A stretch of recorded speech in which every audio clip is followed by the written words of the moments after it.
The ballroom of the Grand Meridian Hotel in New York City had never been this quiet before. 500 of the most powerful people in the world, CEOs, billionaires, presidents of companies worth more money than some entire countries, all sat frozen in their seats. Champagne glasses halfway to lips. Forks hovering over gold-rimmed plates. Eyes wide. Because at the center of the room, a man in a grease-stained jacket was standing at the podium. Not a suit. Not a tie. Not polished shoes that cost more than a car. A mechanic's jacket, with the name, Ray, stitched in faded yellow thread over the left chest pocket. And behind him, seated at the most prestigious table in the room, the one draped in deep purple cloth, reserved for only the most honored guests, sat three men known quietly, carefully, and only in whispered conversations as the Black Princes. Nobody knew their real names. The press called them that because of the way they dressed, always in black, always calm, always watching. They were the wealthiest private investors on the African continent, with fingers in oil, tech, real estate, and power grids across 12 countries. When the Black Princes showed up somewhere, deals worth billions followed. And tonight, they had stood up from that purple table, walked across the marble floor in front of everyone, and personally escorted Ray, a mechanic from a small town in Ohio, to sit in the seat between them. The seat that had been prepared for someone else. Someone who was now standing at the far end of the room, his jaw tight, his hands clenched into fists, his cold eyes locked on Ray like two black stones. His name was Mr. Shin. And Mr. Shin was not a man you wanted looking at you like that. The whispers started slowly, spreading table to table like smoke. Did they just replace Shin? Is that a mechanic? Is that grease on his hands? Do they know who Shin is? Do they know what he does to people who disrespect him? Mr. Shin smiled then. A slow, dangerous smile that didn't reach his eyes. He reached into his jacket pocket, pulled out his phone, typed something, and slid it back in. Somewhere across the city, 3 phones buzzed at the same time. Ray didn't know any of this yet. He was still blinking under the bright chandeliers, confused about why everyone was staring at him. He tugged at his jacket sleeve like he was trying to hide the grease stain. One of the Black Princes, the tallest one, with a short silver beard, leaned close to Ray's ear and said something that made Ray's eyes go wide. Ray turned and looked at Mr. Shin for the first time, and the blood drained from his face. How did a mechanic from Ohio end up at the center of a storm between the most powerful investors in the world and one of the most feared men in organized crime? To understand that, we have to go back. All the way back to a rainy Tuesday morning, 3 weeks before the summit. Back to a small, cluttered garage on the edge of a town that most people drive through without stopping. Back to where Ray's story really began. Raymond Ray Okafor was 34 years old and had never owned a suit in his life. He ran Okafor Auto, a one-man repair shop squeezed between a laundromat and a phone repair kiosk in Millbrook, Ohio. The sign out front had a missing, so it read Okafor Auto, but Ray never got around to fixing it. He was always too busy under someone's car. Ray was good. Not just good, he was the kind of mechanic people drove 2 hours to see. He had a gift for listening to an engine the way some people listen to music, hearing things no machine could detect. His waiting list was 3 weeks long, even though his shop looked like it might fall apart in a strong wind. He lived alone in a small apartment above the garage. He cooked his own food, called his mother every Sunday, and saved every dollar he could. Not because he was chasing anything big. Ray just didn't like debt. He didn't like owning people. He liked simple things. That Tuesday morning, he was underneath a battered pickup truck when he heard expensive tires crunch on his gravel lot. He rolled out from under the truck and saw a black SUV that probably cost more than his entire building. The windows were tinted so dark you couldn't see inside. Ray wiped his hands on his rag and walked over. The window rolled down. Inside was an older man, well-dressed, with calm eyes that looked like they had seen everything. In the back seat, Ray noticed a second man, younger, on a phone, speaking quietly in a language Ray didn't recognize. "Are you Raymond Okafor?" the older man asked. "Just Ray," Ray said. "You got an appointment?"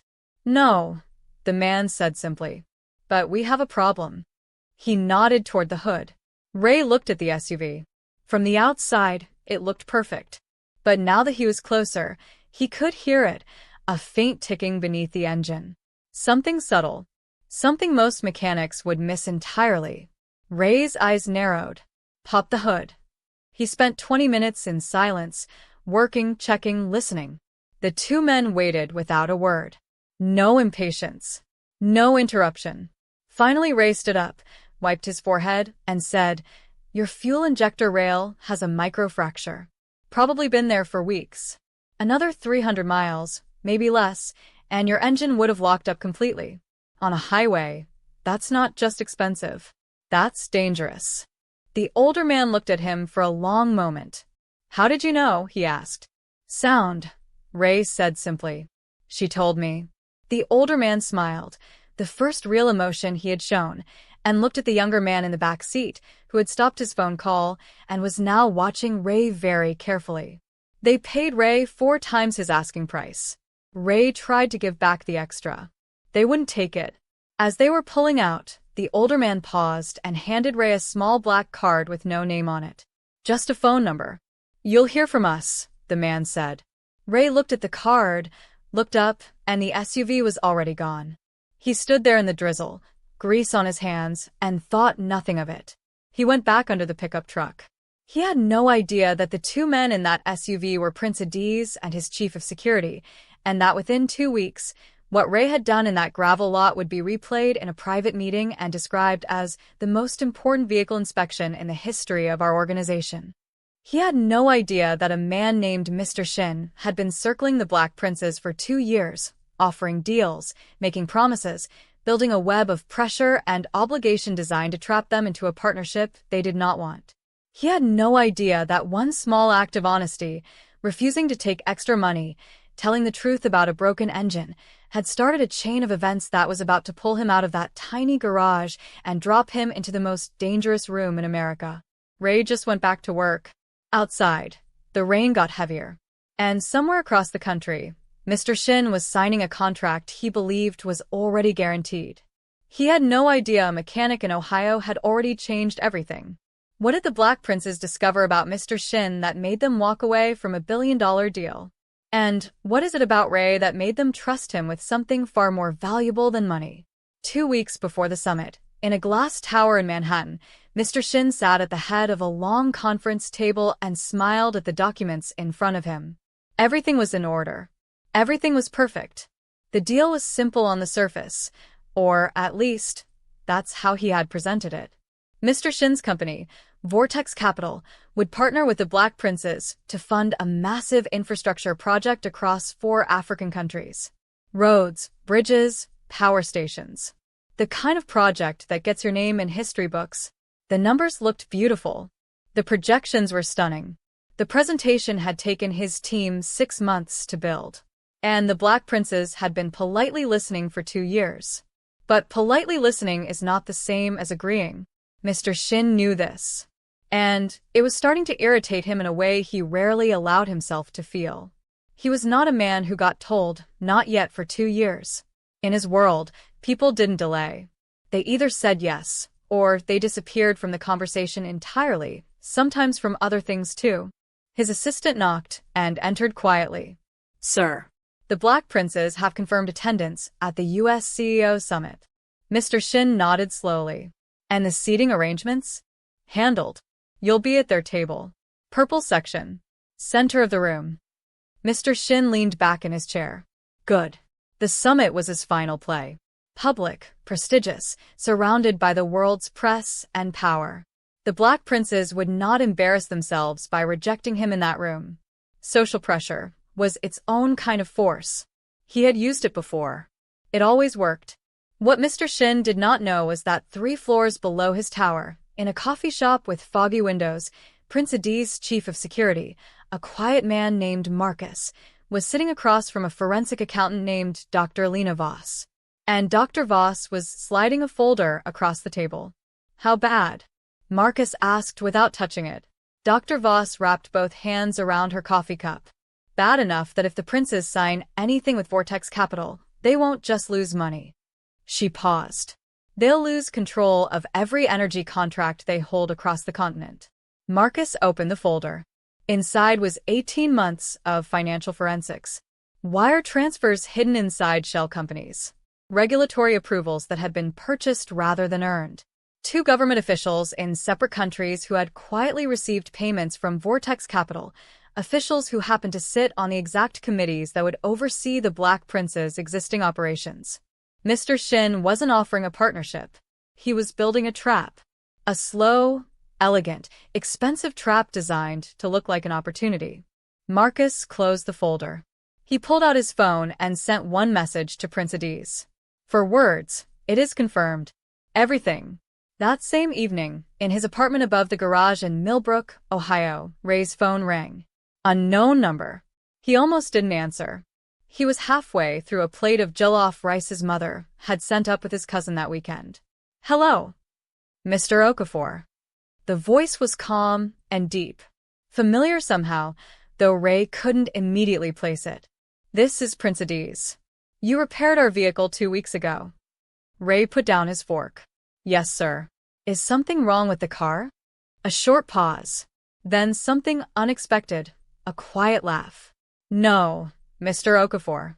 The car is perfect. That is precisely why I am calling. Another pause, more serious now. I would like to invite you to an event in New York City. The U.S. CEO Summit. As my personal guest. Ray looked around his small apartment. The cracked ceiling. The stack of repair invoices on the kitchen table. The muddy boots by the door. Sir, I think there might be some confusion, Ray said carefully. I'm a mechanic. I know exactly what you are, Prince Adiz said. And the way he said it, with quiet, absolute certainty, made Ray go still. That is why I am calling you and not someone else. Will you come?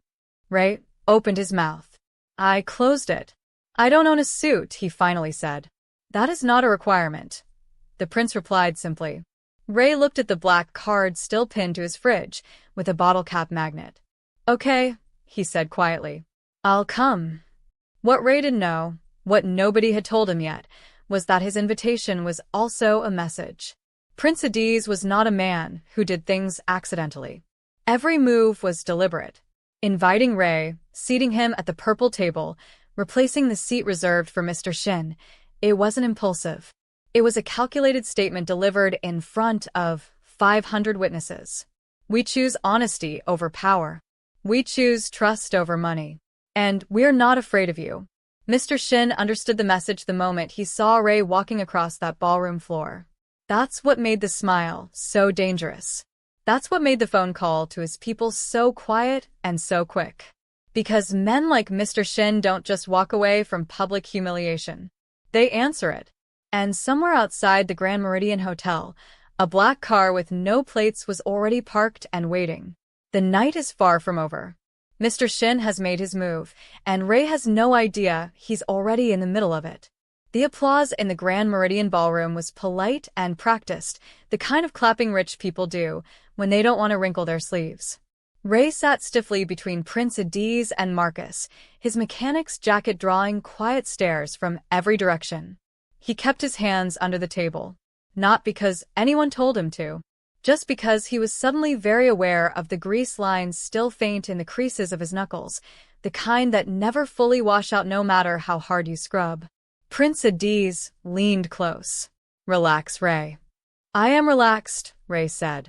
You are holding the tablecloth like it owes you money, the prince said quietly. Ray loosened his grip. He hadn't even realized he was doing it. Across the room, Mr. Shin had not moved from his spot. He was now seated at a secondary table, still prominent, still visible, but not the purple table. A server had quietly redirected him with a polite smile and a revised seating card. The kind of redirect that is so smooth and professional that fighting it would make you look unhinged. Mr. Shin had sat down without a word. That was the part that scared Marcus most. Not the anger. The calmness. Marcus had done his research on Shin over 18 months. He knew that the louder version of Shin, the one who raised his voice through things, made threats directly, that version was manageable, predictable. But this version, still hands, easy smile, eyes that were simply watching and calculating. This version had put three business rivals into situations from which they never fully recovered. Marcus subtly touched his earpiece. Exterior team. Status. A voice came back low and clean. 2 vehicles north side. No plates. Stationary. Been there 40 minutes. Marcus's jaw tightened. He said nothing to Ray or the prince. Not yet. The summit's keynote speaker finished his talk about global innovation and economic bridges between continents, the kind of speech that sounds important but says very little. The room applauded again. Dinner plates were cleared. The soft live jazz resumed. And then the evening host, a sharp woman in a red dress named Sandra Cole, one of the most respected financial journalists in the country, stepped to the microphone with a bright smile. And now, the moment many of you came for. This year's Summit Integrity Award goes to an organization that has demonstrated not just financial brilliance, but a rare and extraordinary commitment to ethical partnership. She paused for effect. The Black Prince's Foundation. The applause this time was genuine and loud. Prince Adiz rose calmly. He buttoned his jacket, nodded once to Ray in a way that felt almost like instruction, and walked to the stage. Ray watched him go. Then he felt it. A presence beside him. He turned slowly. Mr. Shin had moved. Quietly, smoothly, the way a large ship moves. You don't notice until it's already there. He was now standing just behind Ray's left shoulder, close enough that Ray could smell his cologne. Expensive. Cold. Like something that belonged in a freezer. Congratulations on your seat, Mr. Shin said pleasantly. His English was perfect. Unhurried. You must be very special. Ray looked up at him. In his garage, Ray dealt with all kinds of people. Frustrated people, impatient people, people who talked down to him because of his jacket. He had learned to read pressure early. This man was not frustrated. This man was not impatient. This man was informing Ray of something without saying it directly. Just a guest, Ray said simply. Mr. Shin smiled. Of course. He let a moment pass. Tell me, how long have you known the princes? Not long. Shin nodded slowly, like Ray had confirmed something. New friendships are beautiful things, but also fragile. He straightened his cufflink, gold, flat, engraved with something Ray couldn't read. I would hate for someone new to their circle to find himself in an uncomfortable position, through no fault of his own. Ray held the man's gaze. Is that a warning? Mr. Shin looked genuinely amused. It's an observation, he said softly. From someone who has been in many rooms like this one. Good evening, mister. He waited. Ray said. Good evening, Ray. He said the name like he was filing it away somewhere. Then he turned and walked back to his table with the same smooth, unhurried movement. Ray exhaled slowly. His heart was hammering, but his face had stayed flat. He was proud of that. Back in the garage, you learn not to show the customer when something under the hood scared you. Panic doesn't fix engines. He looked toward the stage where Prince Adiz was accepting the award, speaking calmly into the microphone about trust and integrity and the long game of honest partnership. Ray thought, this man invited me here knowing Shin would be in this room. He knew exactly what tonight would look like. Why? The answer came 40 minutes later, in a way Ray did not expect. The event was winding down. Guests were rising, shaking hands, exchanging cards. The jazz had slowed to something almost sleepy. Marcus appeared at Ray's side without warning. We need to move. Now. Side exit. Ray stood immediately. Something in Marcus's voice didn't leave room for questions. They moved through the thinning crowd toward a door half hidden behind a curtain of flowers. Prince Adiz was already there, jacket still perfect, expression unreadable. The vehicle's outside, Marcus said to the prince quietly. They moved. They're now on both sides. The prince nodded once. He looked at Ray. I owe you an explanation, he said. I think you owe me several, Ray replied. For the first time all evening, Prince Adiz smiled. A real one. Full and warm and briefly human. Then the lights in the hotel went out completely. Every single one. Screams scattered through the ballroom behind them like startled birds. And in the sudden black darkness, Ray heard the side door they were standing next to, the one that was supposed to be their exit, begin to open slowly from the outside. Someone is coming through that door. And Marcus has his hand on Ray's arm, holding him completely still. Nobody moved. The darkness was thick and total. The kind of darkness that makes your eyes play tricks, shapes forming where there are none, shadows moving inside shadows. Ray could hear his own breathing. He could feel Marcus's grip on his arm, firm and steady like a seatbelt. Behind them, through the curtain of flowers, the ballroom was erupting in confused voices, phone flashlights cutting through the black like nervous fireflies. The side door continued to open. Slowly. Deliberately. Ray braced himself. His mind went to the wrench he kept in his jacket pocket out of pure habit, a small adjustable wrench he had grabbed that morning without thinking before leaving his garage. His hand moved toward it. Then a voice came from behind the door. "It's me, Lena." Marcus exhaled sharply. His grip on Ray loosened. A woman stepped through. A small frame, sharp eyes, a laptop bag over one shoulder, and a portable battery light in her hand that she clicked on immediately, flooding their small hidden corner in pale, white light. Dr. Lena Voss, the forensic accountant. "The power cut with Shin's people," she said without greeting, without preamble. She was already opening her laptop. But they made a mistake. When they killed the building system, it triggered the hotel's automatic data backup to an external server. She turned the screen toward Prince Adiz. "Everything Vortex Capital has been doing in the last 18 months just finished uploading to a secured federal evidence drive." Silence. Then Marcus said, very quietly, "You planned this." Dr. Voss looked at the prince. Prince Adiz straightened his jacket calmly. "I planned for several possibilities," he said. "This was the one I hoped for most." Ray stared at him. "You wanted the power to go out?" "I wanted Shin to make a move," the prince said simply. "A man like Shin is careful when he feels in control. But tonight we took his seat, gave his spotlight away, and handed an award to everything he stands against." He paused. Pressure reveals character. And it also reveals evidence. Shin's team used the hotel's own internal network to trigger the power cut. An amateur mistake made by people who were angry. Ray thought about the engine in that black SUV. The microfracture in the fuel rail. Small, hidden, only visible to someone who knew how to listen. "You've been waiting for him to crack," Ray said slowly. "For 8 months, Prince Adiz replied. The emergency lights came on throughout the hotel 15 minutes later, pale green strips along the floor, enough for guests to move safely. Hotel security was moving people toward the main exits in organized lines.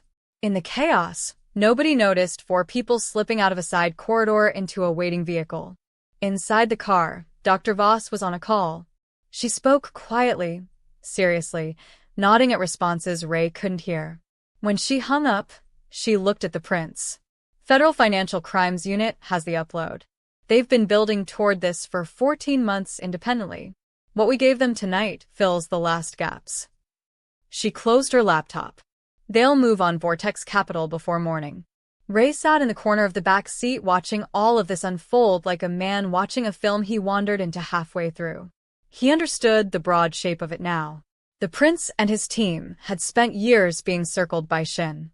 They had built a case patiently, legally, carefully, and they had needed one final moment where Shin would expose himself publicly and digitally in the same breath. But something still didn't fit. "Why me?" Ray asked. The car went quiet. Prince Adiz turned to look at him directly. It was the first time all evening he had given Ray his full, unhurried attention. "When my vehicle arrived at your garage," the prince began, "we had just come from a meeting with a very prominent consulting firm. They had inspected the same vehicle 2 days earlier. Full diagnostic equipment, computer systems, a team of 4 technicians." He paused. "They told us the vehicle was in perfect condition." Ray frowned. "That's impossible. The fracture was already present." "Yes, we know that now." The prince's voice was even. "They either missed it through incompetence, or they were paid to miss it. We suspect the latter. Because the man who recommended that firm to us was Mr. Shin. The car was very quiet. We were driving a vehicle that could have killed us, Marcus said from the front seat. His voice carried something heavy in it. On a highway. At speed. Ray absorbed that slowly. You pulled into my garage by chance? He asked. The engine sound changed 3 miles from your town, the prince said. Marcus saw your sign and pulled in. There was no appointment. No recommendation. No connection to anyone in our world. He held Ray's gaze. You found the fracture in 20 minutes. You tried to return the extra money. You told us the truth when the truth was inconvenient and profitable for you. Ray looked down at his hands. The grease lines in his knuckles. In our work, Prince Adiz continued, we meet very few people who tell the truth simply because it is the truth. Not because they want something.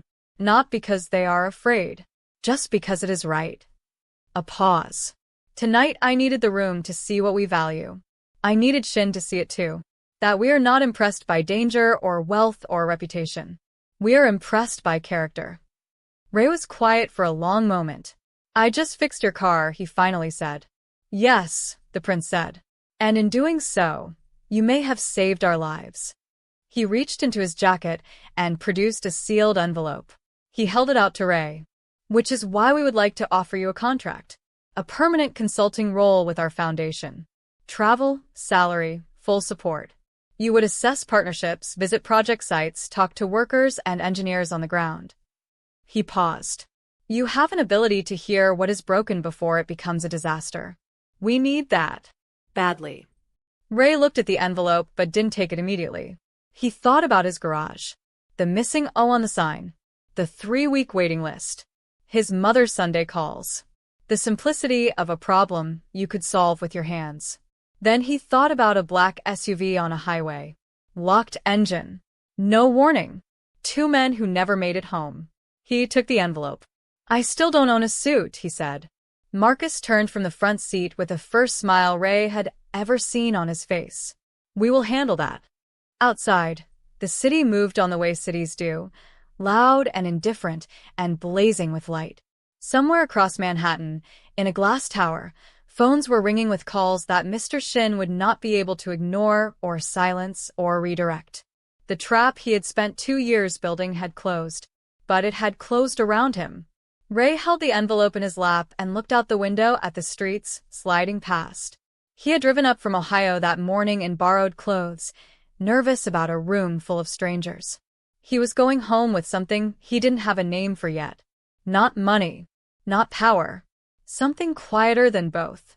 The knowledge that being honest, being simple, being exactly who you are in a grease-stained jacket, that sometimes that is the most powerful thing in any room. And somewhere behind them, the Grand Meridian Hotel blazed with light again as the power came back on, the chandeliers flooding the ballroom in gold. The empty purple chair still sat at the center of it all. Not empty, because someone had been removed. Empty, because the person it was meant for had already moved on to something bigger. And that is the story of why the Black Princes chose a humble mechanic over a dangerous Korean mafia boss at the US CEO Summit. Sometimes the most dangerous thing you can bring into a room full of powerful people is the simple, unshakable truth. If this story moved you, surprised you, or kept you up past your bedtime, please subscribe to this channel to support our growth. Every single subscriber tells us to keep going, keep creating, keep bringing you stories worth telling. Thank you for watching. We'll see you in the next one.